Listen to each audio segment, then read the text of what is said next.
Today's lesson is going to be on spacing out your kills and why it's important. This kind of goes hand in hand with staggering, which I've gone over before, but I thought this might be a sort of a different way to visualize it so you can understand it a little bit easier. A lot of times people get so worked up over, the kills and thinking that they need to have, 70 kills and 4 deaths at the end of the game, when in all actuality, a team wipe is not always as valuable as you think it is. A team wipe, although is great to help you secure an objective faster, it's sometimes even better to just secure one kill at a time and then space out the rest of the kills. And I'll have two examples, one in Domination and another one in a Convoy map to use as examples. Three, two, one. So here, I'm, of course, getting into my off-angle position. I am waiting for my team to engage and sort of pull attention. And as they do and the fight breaks out, I try to get in there.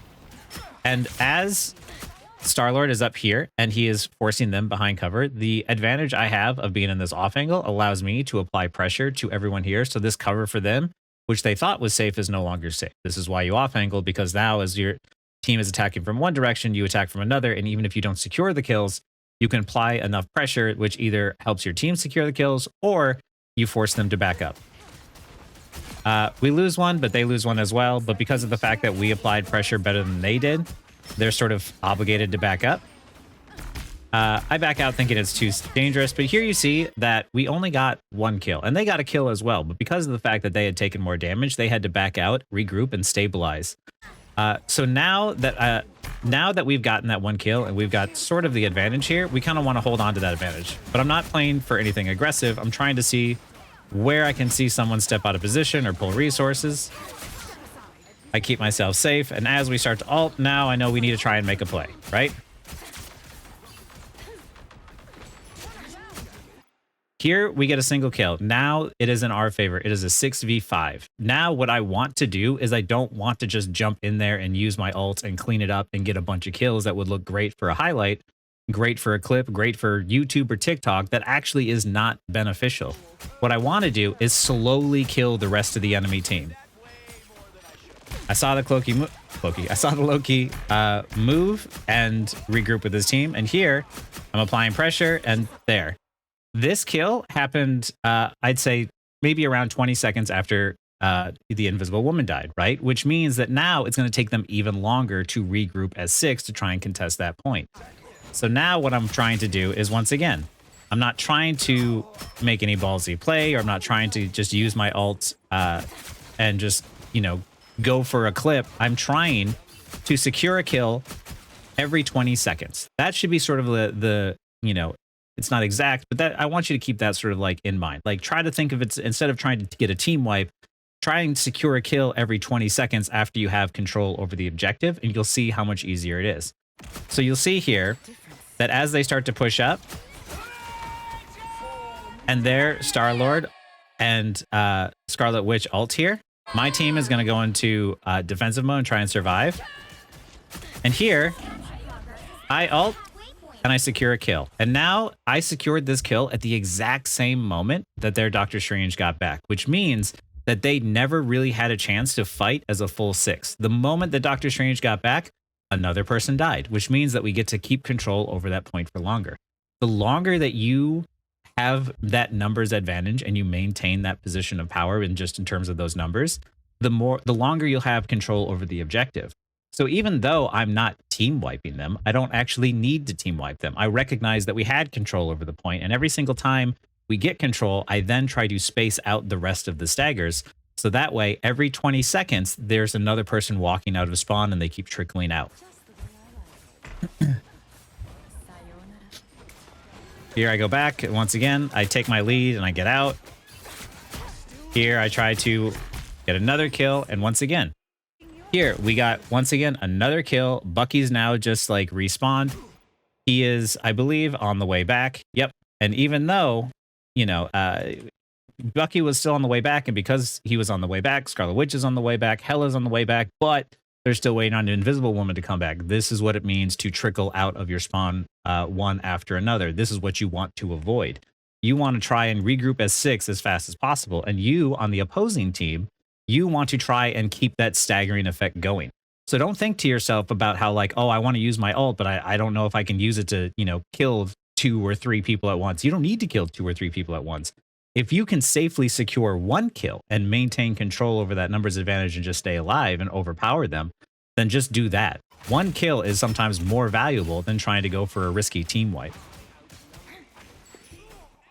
Because you see that we've had control over this point this entire time, and as it's now gone up to 72% here, they haven't had a chance to fight as 6 from the very first moment that they came out of spawn.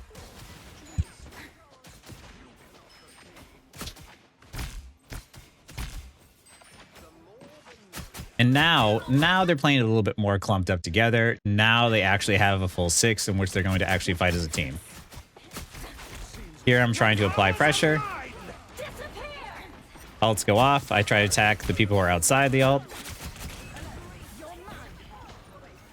And now I'm looking for an opportunity to go in, but there's a lot of ults going off. And you see here, now as they're using a bunch of ults, they're securing the point for themselves. And at this point, I'm watching my team fall over, and I know that there's nothing I can do. So I just back out. I don't know if anyone's coming out from spawn, so I'm looking both directions. I stand perfectly still to try and not alert them of my movements, of my location. And now I'm waiting for my team to engage in on them. I'm not moving because the more you move, the more you hear your footsteps. Even this right here is dangerous because they can still hear that. And here I try to stand still as much as I can, and I'm looking, and from this position I can see the silhouette of my teammates and I can tell like where their location is. I don't want to engage in until I see them start to pull the attention of the enemy team. But you see that because of the fact that we staggered them so repeatedly over and over and over again, and we never let them regroup, we got the point up to 99%, and now we only need to win 1 fight in order to secure the win for this round. This is the goal of what you want to do. This is the reason why that you have good players who, are pros and whatnot that can consistently secure kills one after another. It's not just about securing them and having these big fancy plays. It's about when you time those kills. And by spacing out those kills, we made it so that way we had a greater chance of winning this game because of the fact that now at 99%, 1 fight is a lot easier than 2 or 3. So here, I start attacking the Loki because I want to try and pull out any sort of totem ability. Now that the totems are out and I'm pulling attention, I back up because I want to stay alive. I got a little too aggressive there. I heard the Scarlet Witch use her ability, so I wanted to try and use my dash to stay alive for sure. I'm prioritizing staying alive, and now I'm going in. I'm looking to see who's out of position, who can I pressure from the off angle. I'm playing safe, and I'm not trying to give them an advantage. Here, because of the fact that I was low, I got out, but my Emma ended up getting a kill. This is why you play safe. You go for the kills that you are confident you can secure. Don't go for ballsy plays when you're not sure you can get out. Because of the fact that I played super passive and I waited for the right moment to go in or to go out, I was able to survive, and my tank was able to pick up a kill for me. But now I can take advantage of the lead that she's given us. And now that Star-Lord ulted and starts taking out the rest, makes it real easy.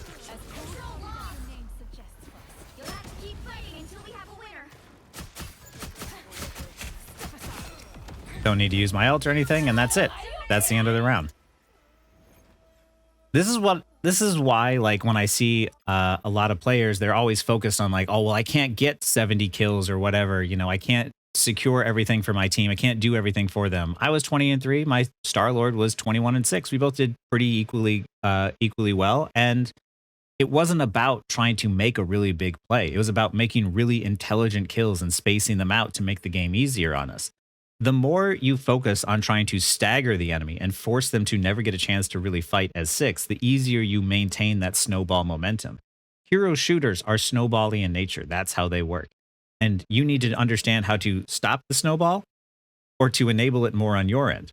And spacing your kills out that way makes it much, much easier to win your games. So, getting a single kill with your ultimate a lot of times is very worth it when you know that you can secure it. Team wipes and everything are great and they're flashy, but that is not always what's going to happen. And a lot of times those are much riskier. And getting a single pick and securing that single pick and maintaining that control for longer is oftentimes a lot more beneficial than trying to make those really big plays. So that was on a domination map. I'll show you the same thing, but on a convoy map. Okay, so here we are, Midtown. You can see that the enemy team pushed it pretty far. And we, at this point, immediately get the convoy to start to move up pretty far. I'll just fast forward through the start here. We get the convoy to push up to this corner relatively quickly, right? But the problem is that once we get it to this corner, if I fast forward at any other point in time, it doesn't really change away from that corner, right?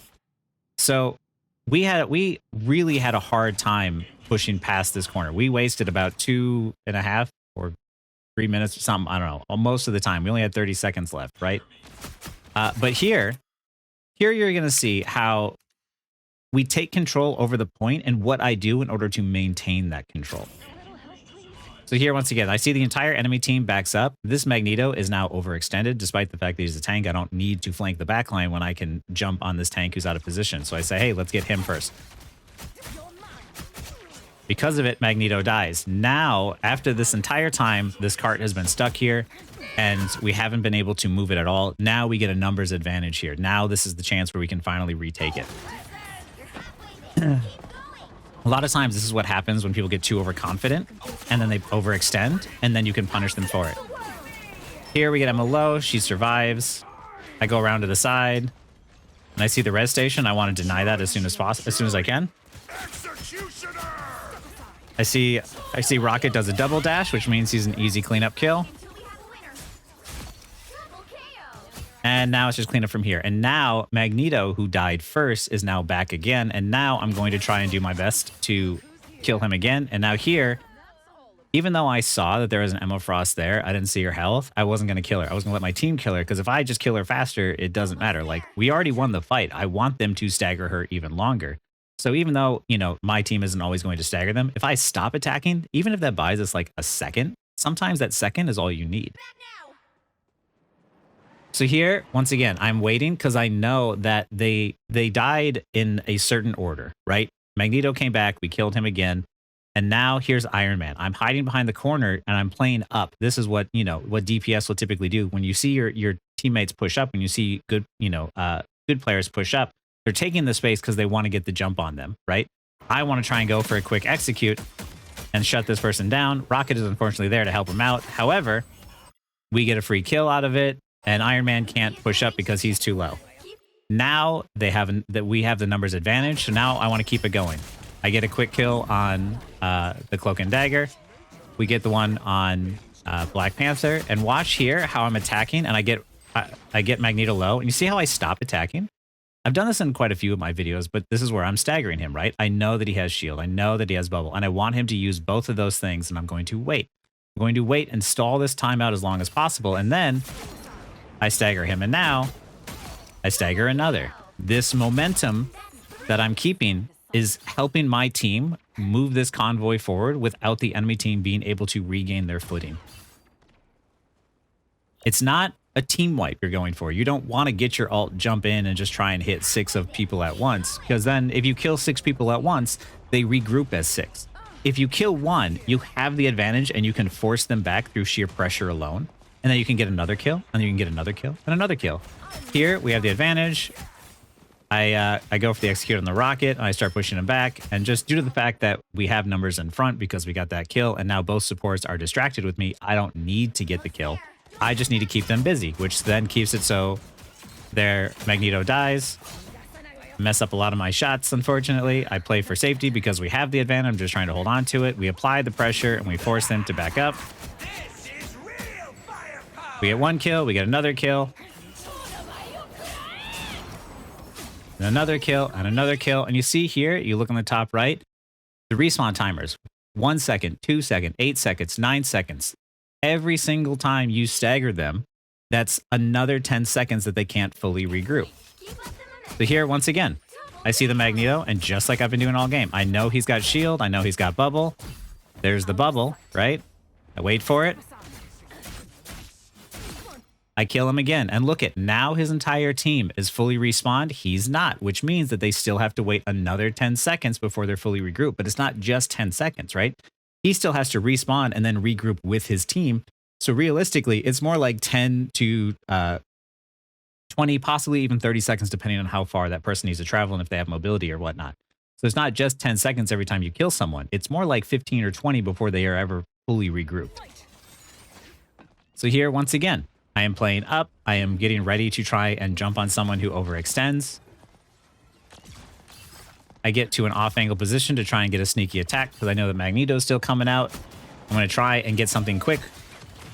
And by playing in this position, I am causing a distraction. I'm not letting them be able to walk forward comfortably. Iron Man doesn't realize I'm back here. And look at now, once again, Magneto only just now came back and is fully with his team.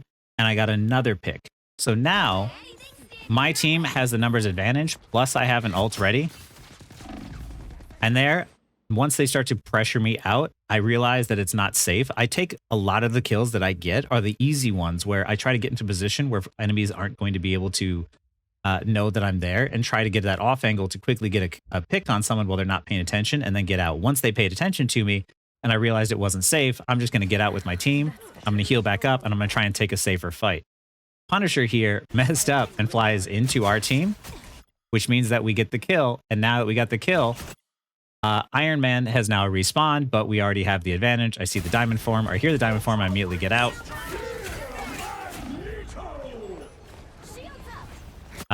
Now, and because we always seem to have the advantage here, we can use our ults a lot more effectively as we get another kill and another kill. And we're able to push it in. We went on this game from having us get stuck for 3 minutes on, for 3.5 minutes on that first point and not being able to get past that first major choke to suddenly snowballing and being able to control that momentum that we just pushed it all the way to the end for free. And it's the reason why it was so much easier was because of the fact that I wasn't getting 6 kills every team fight. I was getting 1 kill every 20 seconds, which made it so much easier for my team to just let that payload push forward. You don't need 70 kills at the end of the game and, 4 deaths. What you need is 1 kill every 20 to 30 seconds. If you do that, it's a lot more effective than if you're, trying to make for big plays. So try to remember that. Try to, remember to play for that numbers advantage and hold on to it and go for those single picks if it means you get to secure and hold on to that advantage for longer. But it's also the reason why you want to be very careful because of the fact that even sometimes when you die, you cause that snowball effect for the rest of your team, where sometimes when you are the first death, you cause your team to snowball, the enemy team to snowball, and then the rest of your team just trickles out after that. This is why I highlight the importance of staying alive. I typically try not to be the one who dies very often. I try not to be the one that dies first because I understand that the more times I die, the more chances I have to cause the enemy team to snowball in their favor. Even after the first team wins a fight, right? As soon as the game starts, the first team that wins a fight has ult advantage. They have the snowball advantage in their favor. They're going to get ults before you do. It's the reason why it's super, super important to understand the snowballing nature of hero shooters and control it by playing safe, going for safe picks, and prioritize staying alive, right? If you can do that, you'll find that your games are a lot easier. And I don't think that games are as unbalanced as people think they are. I think it's more so just misunderstanding how things can snowball out of control. So by making this video, I hope I can help highlight and show to you the reason why, like, not just in this game, but in Overwatch or other hero shooters that are to come, why it can feel so snowbally at times and how to control it. Anyway, that's all I got for today's video. I hope you found it helpful, and thank you for watching.